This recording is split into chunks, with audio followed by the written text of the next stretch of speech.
सोने के बाद में 1 घंटे बाद जब उठे तो आपको प्यास लग गई, भूख लगने लगी, प्यास लगने लगी कि मेरे को पानी पीना पड़ेगा, घबराहट हो रही, पानी पीना पड़ेगा। एक डेढ़ घंटे सोने के बाद अचानक नींद खुले और आपको प्यास लगे, समझ लेना आपके पितृ भूखे हैं और प्यासे हैं।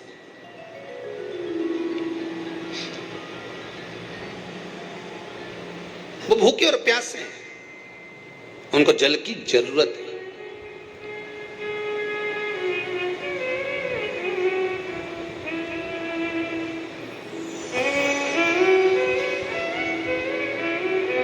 किसी भी नदी में, सरोवर में, कुंड में, बावड़ी में, तालाब में, आप तीर्थ में जाकर जब स्नान करते हैं तो स्नान करने के बाद एक काम का नियम बना लो कि अपने हाथ की अंजलि में जल लेकर अपने पूर्वजों को देना।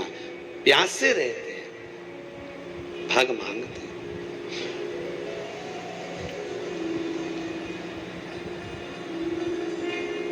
भाग प्राप्त करना।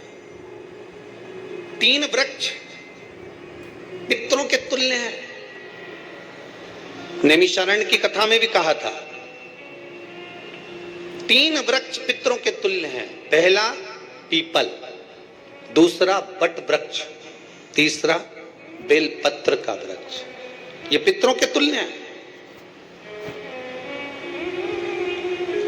अगर आपको रात्रि में नींद नहीं आ रही है, ऐसा लगता है कि रात्रि को 1 घंटा 1.5 घंटा सोने के बाद कुछ गलत गलत विचार आने लगते हैं, नींद सुबह 3 बजे तक 4 बजे तक नहीं आती, 4 बजे के बाद फिर नींद आती है, तो एक प्रैक्टिकल जरूर कर देखना। एक प्रैक्टिकल करने में क्या जाता है, प्रयास करने में क्या कुछ जाता है क्या? प्रैक्टिकल कर देखना कि कहीं सियोर वाला महाराज झूठ तो नहीं बोल रहा है, तो प्रैक्टिकल करने में कुछ नहीं जाए। 1 लोटा पानी लो, उसमें थोड़ा सा कच्चा दूध डाल लीजिए, श्राद्ध पक्ष चल रहा है, बेलपत्री का पेड़ या पीपल का पेड़ या बट का पेड़, इन पेड़ के नीचे ले जाकर उस दूध को दोपहर में सुबह 10 बजे से लेकर 12 बजे के बीच में ले जाकर चढ़ा दीजिए। रात्रि को फिर ना आपको प्यास लगेगी, ना भूख लगेगी, नींद एक बार लगी तो सुबह ही खुलेगी। प्रैक्टिकल करने में क्या जाता है? पानी डालने में तुम्हारा कुछ जाएगा? अरे बोलो तो सरी, हमें 10 रुपया का दूध जरूर उसमें, और तुम इतनी चतुर हो, इतना सारा दूध थोड़ी डालोगे, तो 2 चम्मच डालोगे। कहाँ तुम इतना डालने वाले हो?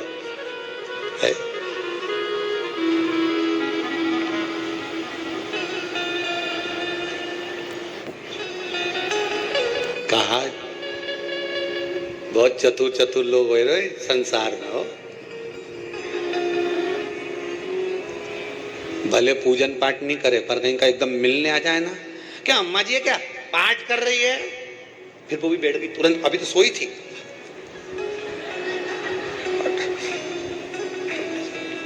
तुरंत क्या पंडित जी हैं क्या, उनसे थोड़ा काम है, अभी माला जप रहे हैं, मालूम पड़े पंडित जी तो आराम से सेव फल खा रहे थे। अब प्लेट सोफा के नीचे घुसे तुरंत।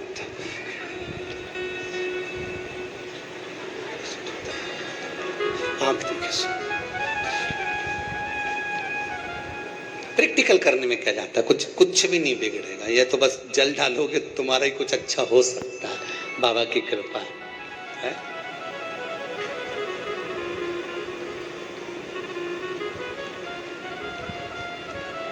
3 वृक्ष पितरों के तुल्य हैं। पहला जम के बोलिए पीपल, दूसरा वट वृक्ष, तीसरा बेलपत्री का वृक्ष। तीनों पीपल के वृक्ष में 52,000 ब्राह्मण एक साथ निवास करते हैं, इसलिए पितृतुल्य। वट वृक्ष ब्रह्मा जी के मस्तक से बना, इसलिए पितृतुल्य। और बेलपत्री का वृक्ष माता पार्वती जी के अश्रु से बना। जब आंसू गिरे थे माता जगत जननी जगदम्बा पार्वती के, उस समय पर पितृलोक में हलचल उत्पन्न हो गई थी। हमारी नातिन की आंख में आंसू कैसे आ गए? मैनावती की पुत्री है,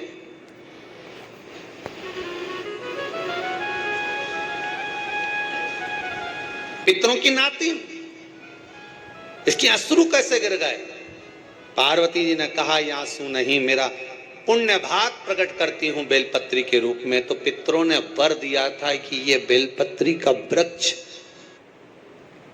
हमारा आशीर्वाद है, इसके नीचे अगर कोई दीप लगाता है, शिव को स्पर्श कर चढ़ाता है, उसके पितरों की शांति होगी। हम स्वयं उसको आशीर्वाद देने के लिए पधारेंगे। बेलपत्र का वृक्ष पितृ तुल्य।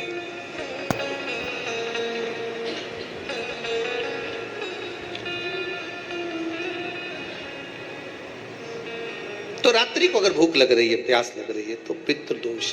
दूसरा पितृदोष का लक्षण बताया, घर में कोई शुभ कार्य ना हो, वंश की वृद्धि ना हो।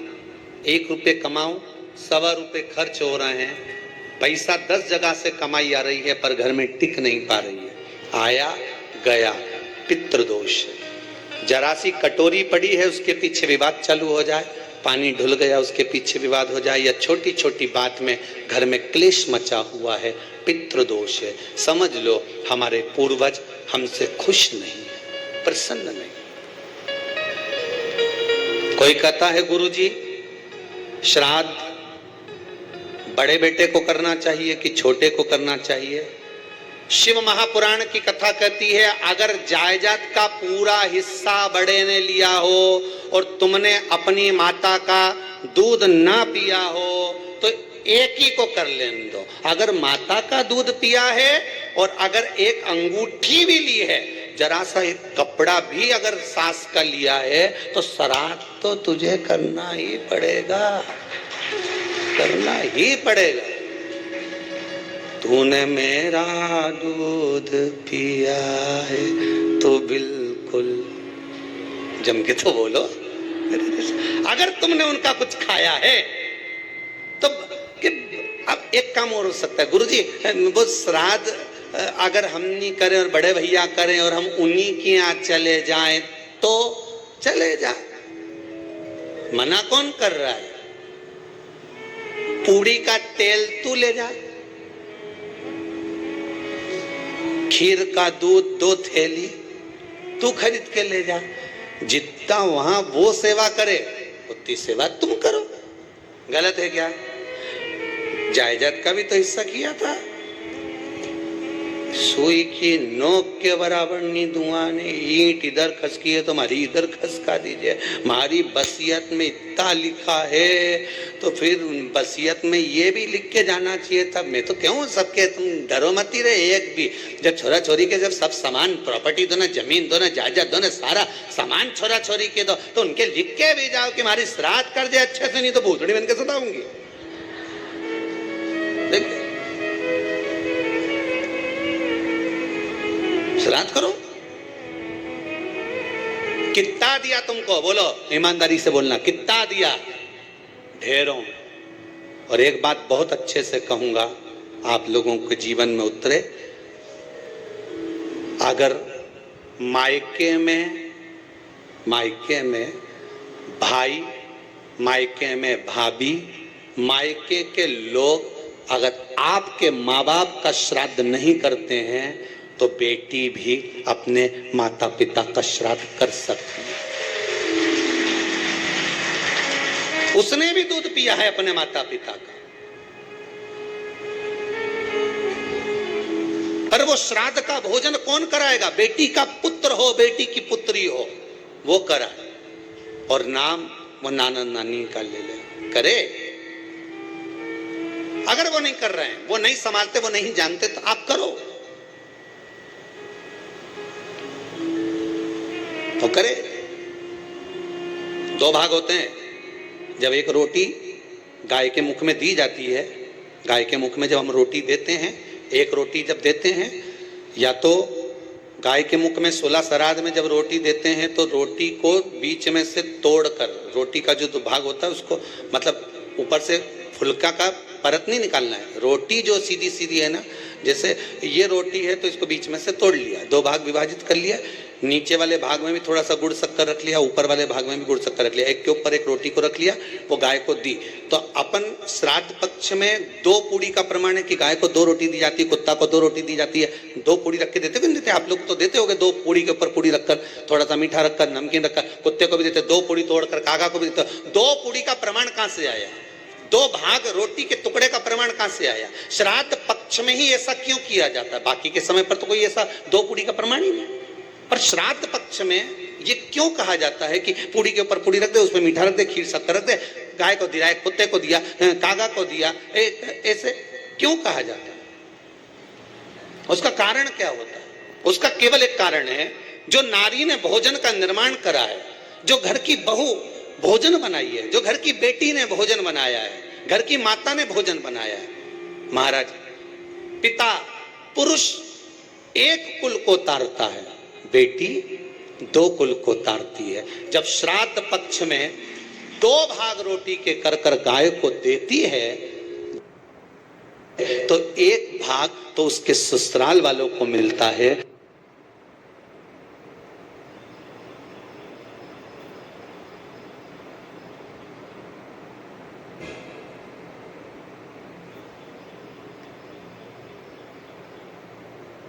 मायके को भी मिले, ससुराल को भी। जब गया जी का पिंड होता है तो नाना नानी सबका स्मरण कराया जाता है। 2 भाग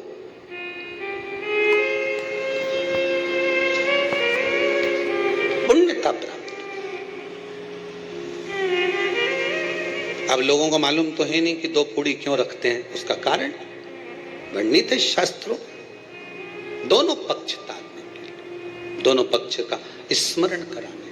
महाराज, बिंदु प्रेत योनि में पड़ा, चंचुला देवी उनके मोक्ष का प्रयोजन कर रही है, प्रयास।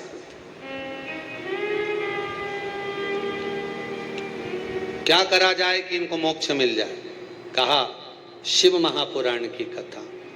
पार्वती मैया की सहेली बन गई और पार्वती मैया ने शिव महापुराण में प्रेत योनि से मुक्त होने के लिए कहा, तुम रुका जी के यहाँ जाओ, देवऋषि नारद के पास जाओ। नारद जी ने तुमरुका जी के पास भेज दिया। क्यों? नारद जी जानते हैं मैं कथा नहीं कर सकता, मैं कथा सुन सकता हूं पर कह नहीं सकता।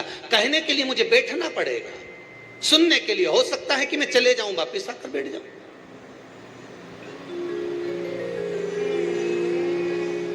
तुमरुका जी से कहा कथा कह दोगे? हाँ, कहने में क्या दिक्कत है? मेरे पति को प्रेत योनि से मुक्त करना है। तुमरुका जी बोलते हैं केवल तुम्हारा पति प्रेत योनि से मुक्त नहीं होगा। तुमरुका जी ने शिव महापुराण में कहा, सुनो चंचुला देवी, केवल एक व्यक्ति शिव पुराण से नहीं तरता, इस बिंदुक जैसे ना जाने कितने प्रेत इस वायुमंडल में घूम रहे होंगे, ना जाने कितने पितर, ना जाने कितने आहूत, ना जाने कितने वासुक इस वायुमंडल में घूम रहे होंगे। तुम्हारा पति तुमको दिखा नहीं, तुम्हारा बिंदुक तुम्हें कभी नजर आया नहीं, फिर कारण क्या था? बस मन में शांति नहीं है। घर में सारा सुख है पर हृदय में शांति नहीं, समझ लो पितृदोष है। क्या करा जाए? फिर क्या करोगे? महाराज, हृदय शांति, हृदय शांति। केवल एक अकेला बिंदुक शिव महापुराण की कथा सुनकर नहीं तरेगा। तुमरुका जी कहते हैं जिस समय पर मैं शिव महापुराण की कथा कहूंगा, सुनो चंचुला देवी, इस संसार के इस भूमंडल पर मृत्यु लोक में जितने भी जीव इस संसार सागर में भटक रहे होंगे, शिव महापुराण की कथा सुनकर वो भी तर जाएंगे। ये अकेली बिंदुक को तारने वाली नहीं है, इस मृत्यु लोक में जो विराजमान। आज भी नियम है महाराज, श्राद्ध का भोजन टेबल पर नहीं कराया जाता, श्राद्ध का भोजन ब्राह्मण को कुर्सी पर बिठाकर नहीं कराया जाता, श्राद्ध का भोजन किसी जाता। श्राद्ध का भोजन आज भी प्रमाण है कि ब्राह्मण के लिए भूमि पर आसन लगना चाहिए और जमीन पर बैठकर कराना चाहिए। तब क्यों? क्योंकि इस भूमि पर बैठकर जब भोजन कराएंगे, इसी भूमि से ना जाने कितने पितर गए, कितने तर्पण हुए, कितनी तिलांजलि हुई, इसी भूमि से, इस रज से, इस कण से ना जाने कितने जीव चल गए। अब लकड़ी पर या टेबल पर या कुर्सी पर बैठकर ब्राह्मण को भोजन कराने का प्रमाण नहीं है। अब आपका फैशन ज्यादा हो गया तो बात दूसरी है। पंडित जी ऊपर बैठ के खा लोगे क्या? पंडित जी तो बोल देंगे अच्छा है, खिला दो।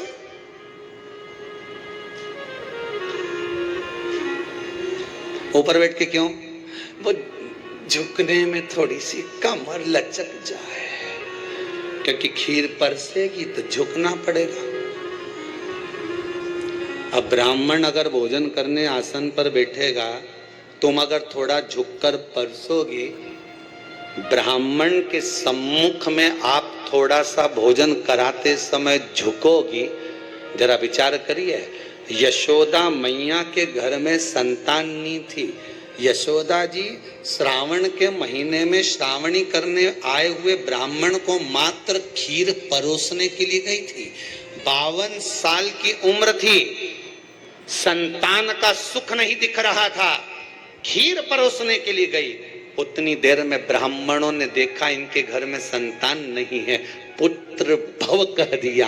और यशोदा जी के पति श्री नंदराय जी कह रहे हैं कि बाबा मैं 60 का, ये 55 की, बाल हो गए धोले, और तुम कह रहे हो पुत्र होगा, कहां से होगा? ब्राह्मण कहते हैं ब्राह्मण जब भोजन करता है, भोजन करते समय जब वर देता है, वो वर गलत नहीं हो सकता, कहीं से भी आएगा, पर छोरा तो आएगा। और आया, कहीं से भी आया, पर पुत्र आया, क्योंकि आशीर्वाद दिया था।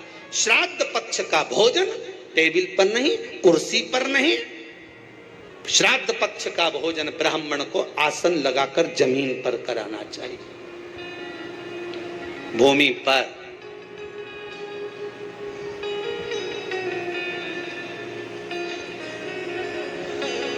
अब आजकल के ब्राह्मण भी थोड़े नीचे,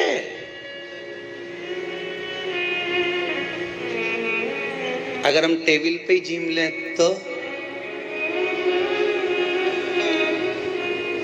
जी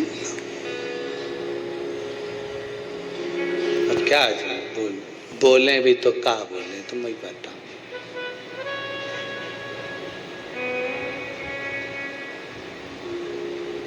थोड़ा सा भाग भूमि का हो महाराज। तर्पण तिलांजलि सब भूमि पर।